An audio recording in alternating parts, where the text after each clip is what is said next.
Olá, pessoal. Dando prosseguimento à parte de termodinâmica do nosso curso de Física 2, durante essa semana a gente vai falar sobre calor e energia interna, calor específico e calorimetria, calor latente e, por fim, mecanismos de transferência de energia em processos termodinâmicos. Para começar, é importante fazer a distinção entre a energia interna e calor, termos que são frequentemente usados de maneira errada, como se fossem sinônimos. A energia interna é toda a energia de um sistema associada a seus componentes microscópicos. Esses componentes são seus átomos e moléculas, e o sistema é visualizado a partir de um referencial em repouso em relação ao seu centro de massa do sistema. Na energia interna, a energia cinética bruta causada por movimentação pelo espaço não está incluída. No entanto, na energia interna está incluída a energia cinética do movimento translacional, rotacional e também vibracional aleatório das moléculas.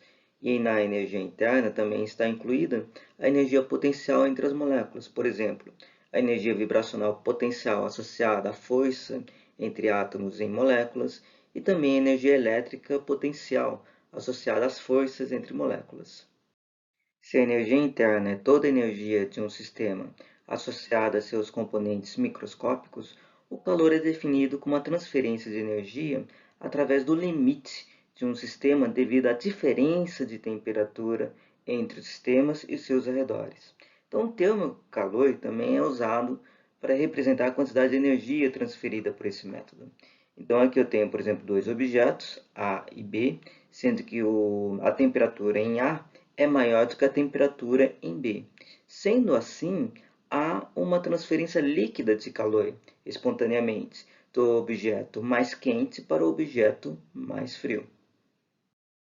É preciso tomar muito cuidado ao usar o termo calor, porque muitas vezes a gente usa no dia a dia de maneira totalmente incorreta. Então, por exemplo, calor não é energia em uma substância quente. Então, aquelas frases, por exemplo, a água fervente tem muito calor. É uma frase incorreta. A água fervente tem muita energia interna. Também outro termo que é usado incorretamente é, por exemplo, você falar o seguinte: estava muito quente porque a calçada irradiava calor. É um termo incorreto. Tá? O que sai da calçada é uma radiação eletromagnética, é energia. Outro termo que a gente usa muito frequentemente de maneira incorreta é associar calor com a questão da quentura, se o ambiente está quente ou não. Por exemplo, o calor no ar estava insuportável. Tá? Também é um termo incorreto. O que deveria falar que, olha, o dia quente daquela sala, enfim. Tá?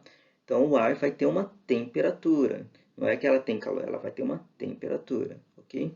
Então, a gente tem que tomar muito cuidado ao usar o termo calor. Lembrando, calor é apenas aquela energia que está em trânsito, né? Que está passando de uma fronteira para outra, que está passando pelos limites de um sistema. E as unidades de calor, elas são dadas em calorias, em BTU ou em joules, sendo que em joules seria no sistema internacional. Tá? Então, ele é definido como uma unidade de energia baseada em processos mecânicos.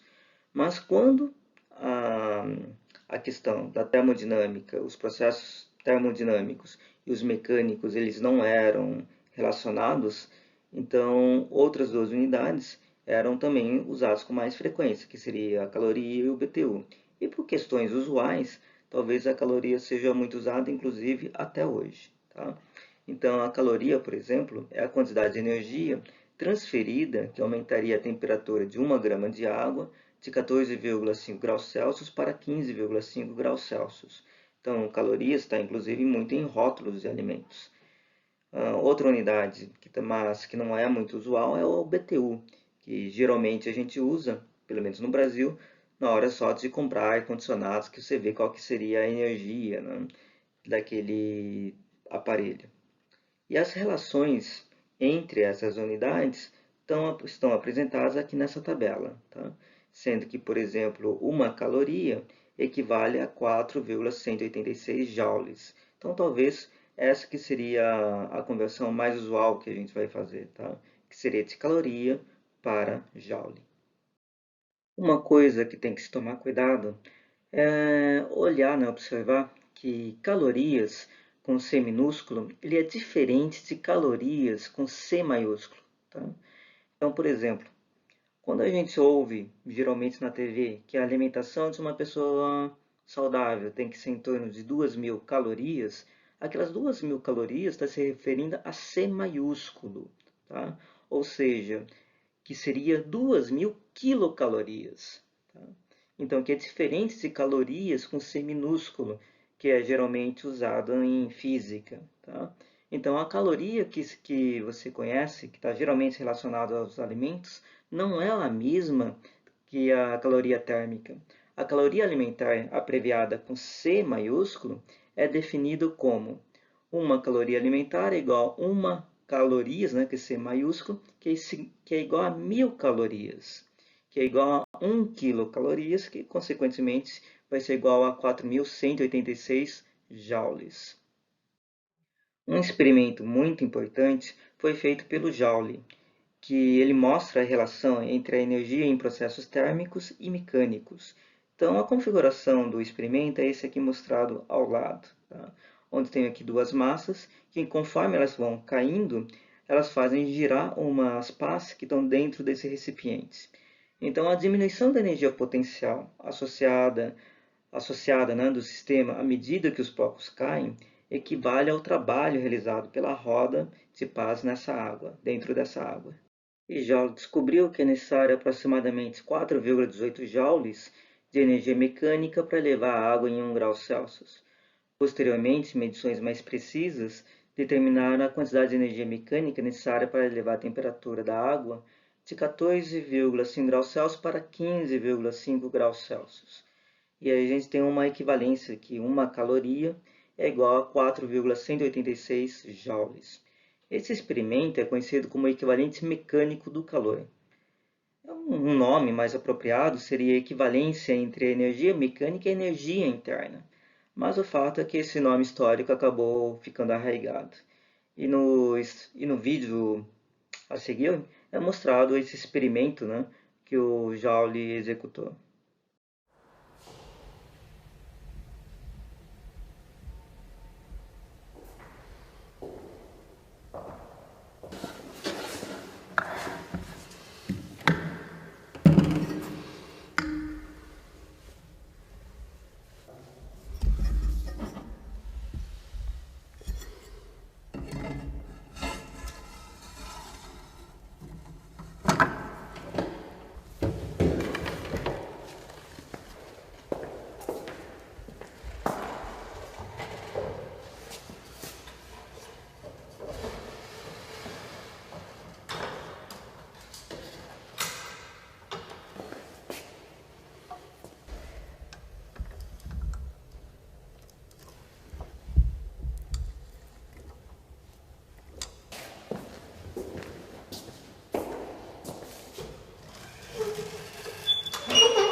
Nesse exercício é dito o seguinte: um estudante come uma refeição de 2.000 quilocalorias. Ele quer fazer trabalho em quantidade equivalente no ginásio, levantando halteres de 50 kg. Quantas vezes ele deve levantar os halteres para gastar essa energia? Então é para supor que ele levanta os halteres 2 metros em cada levantamento. e que não ganha energia quando desce os halteres.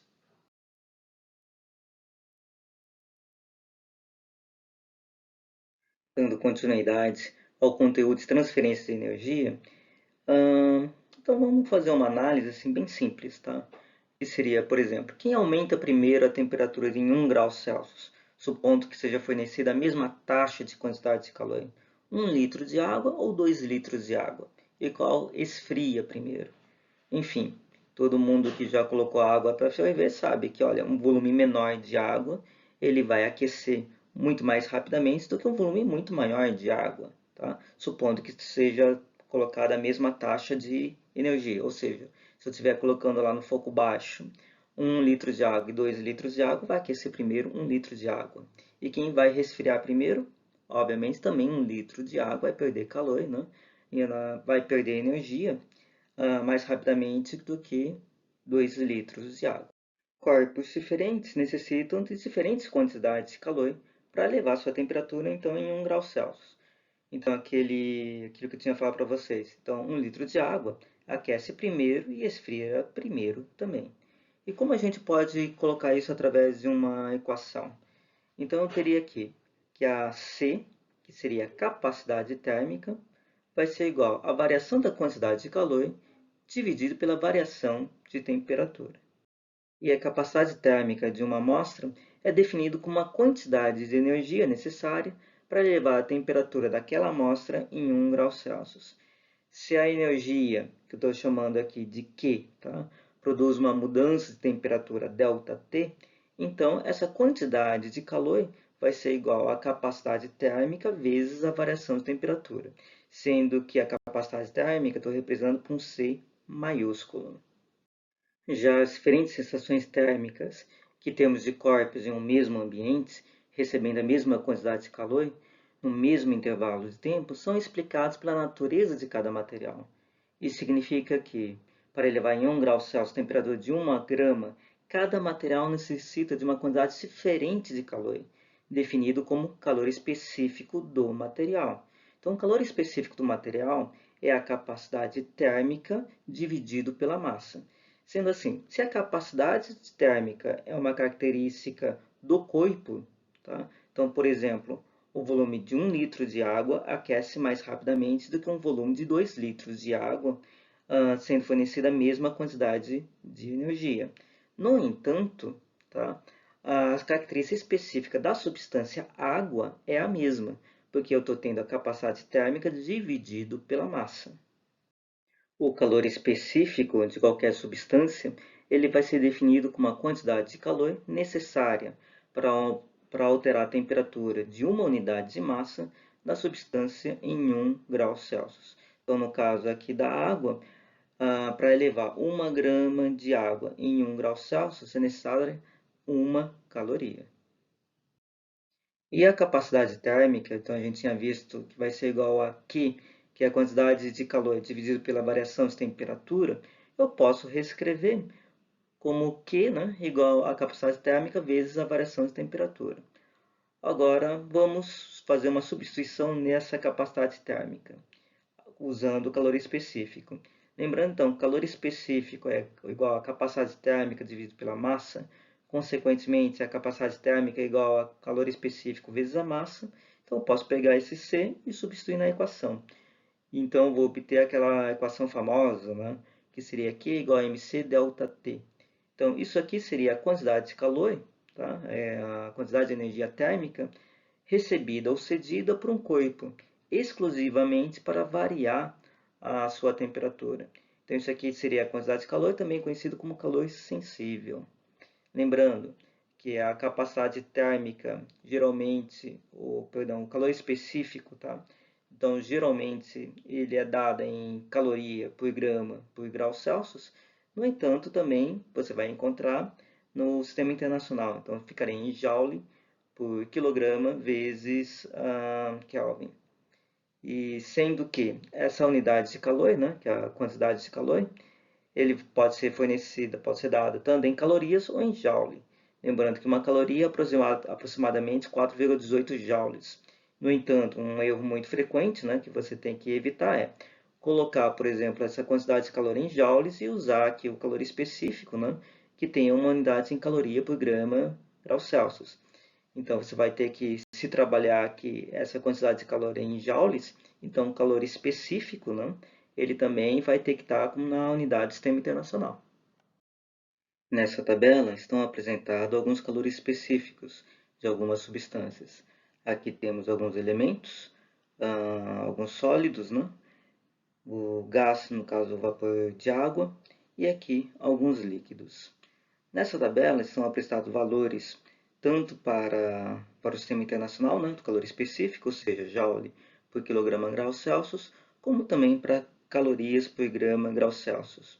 Não raramente, talvez você encontre esses valores específicos com Kelvin no lugar de graus Celsius. Mas lembrando, como que o calor sensível, ou seja, Q igual a mc delta T, esse ΔT é uma variação de temperatura, e a variação de temperatura em graus Celsius, como em Kelvin, é a mesma, tá? Essa variação.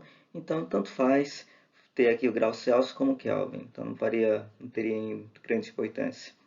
Uma coisa que a gente pode perceber, por exemplo, que o calor específico da água ele é bastante elevado, tá? Quando comparado, por exemplo, com álcool, até mesmo com mercúrio, enfim.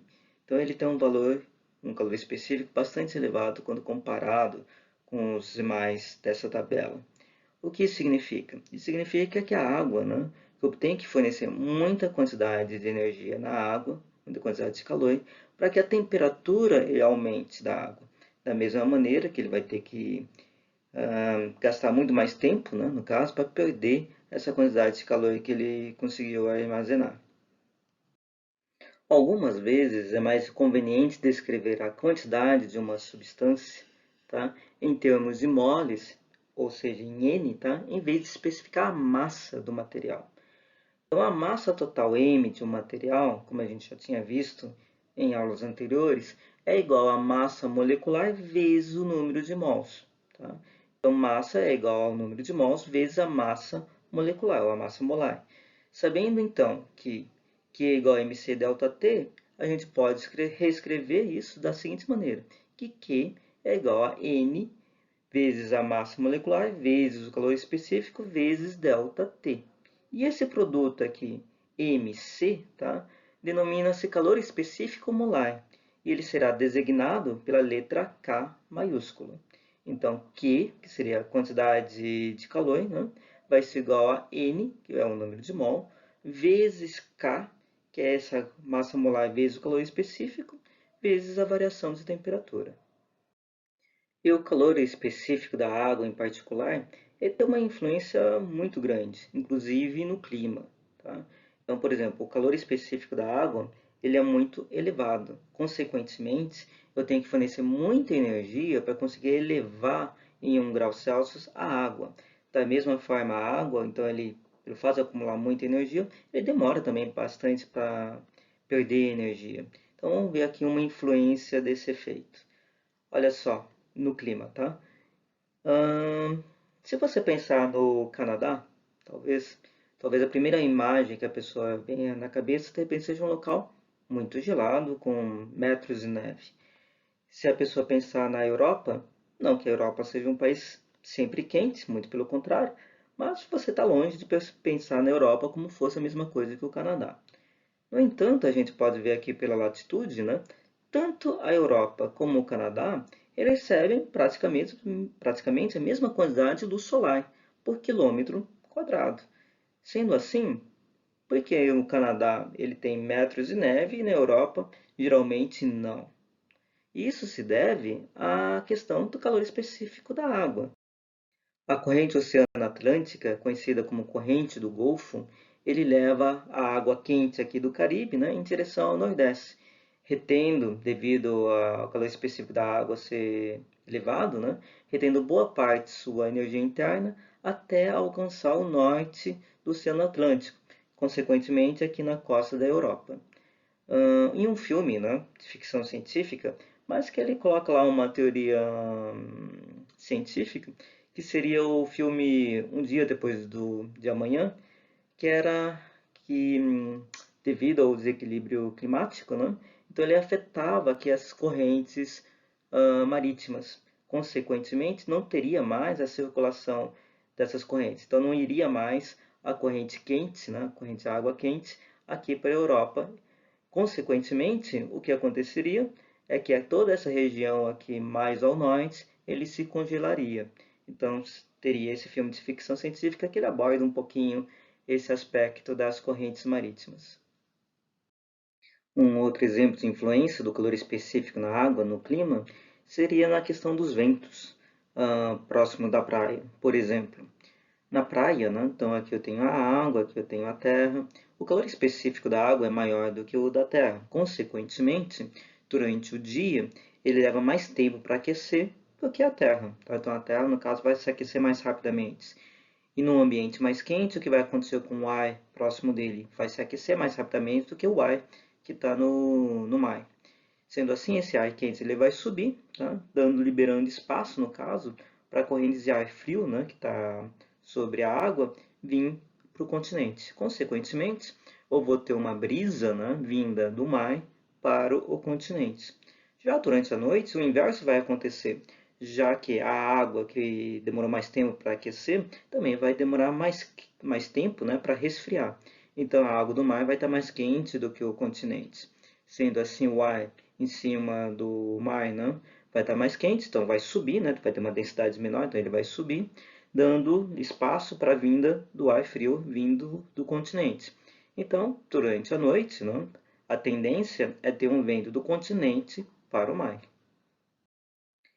Então, nesse exercício é dito que, em um episódio de gripe, um homem de 80 kg tem 39 graus Celsius de febre, cerca de 2 graus, né, acima da temperatura normal, que seria de 37 graus Celsius.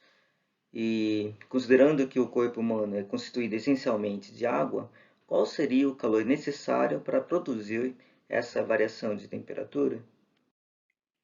Aqui está a resolução do exercício, então é relativamente simples, onde você tem que usar a quantidade de calor sensível, então seria Q igual a mc delta T, a massa, no caso, seria a massa do homem, e aqui a gente vai considerar que a massa do homem, né, como está descrito aqui, ele seria constituído basicamente, né, de água. Então, o calor específico, vou pegar o da água, que é de 4.186 joules por quilograma Kelvin, ou graus Celsius, né? Como eu já tinha comentado para vocês, como aqui a variação de temperatura, tanto faz eu colocar aqui em Celsius ou Kelvin, por causa que a variação é a mesma, tá? Seja ele em Kelvin ou em Celsius.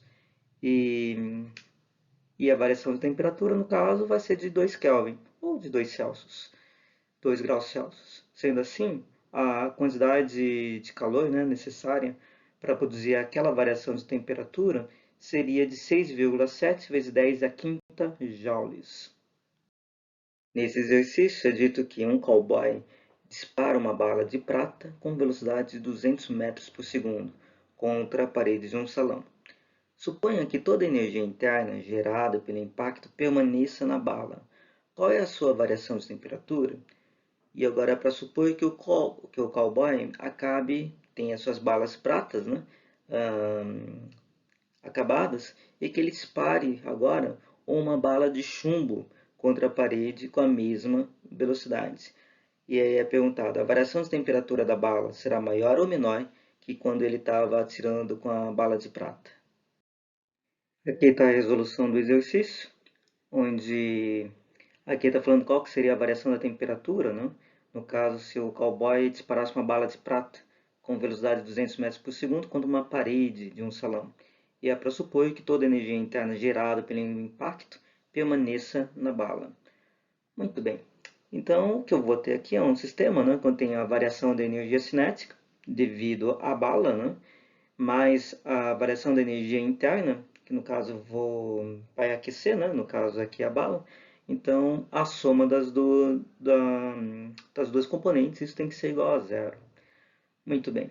Então, a variação da energia cinética, então no final eu vou ter uma energia cinética zero, né, porque a bala vai parar, e no início ele vai ter uma energia cinética de meio de mv ao quadrado.